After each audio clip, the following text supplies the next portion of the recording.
The inception of Marvel's Iron Man VR all started with a challenge.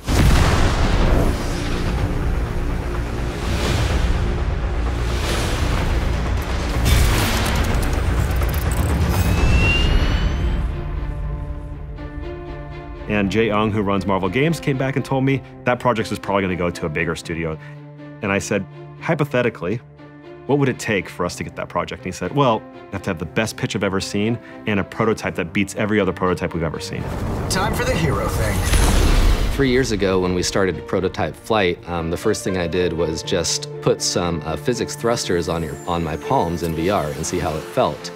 I remember looking over to one of their employees. He was in that prototype for like 30, 45 minutes, just playing it over and over and over again, just flying around in VR, just like Iron Man, right? And I just knew at that point that we had nailed it. Sir, hostiles inbound, 10 o'clock. So much for a hero's welcome.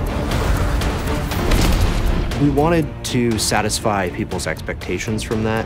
And that's not only visuals, that's sound, art direction. It's a combination of all the senses. The complexity of how the suit animates, basically, and how it breaks apart, how the suit-up sequence happens, how the auxiliary weapons pop out, and that was really important to nail visually, as it's pretty much expected by the fans at this point.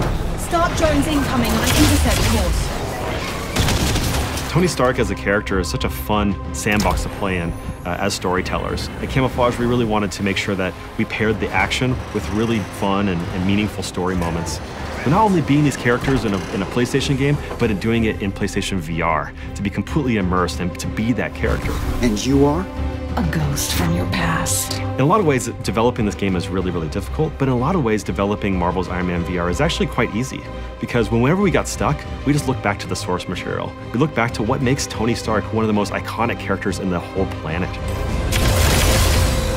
Threat neutralized. Good. I have a plane to catch. PlayStation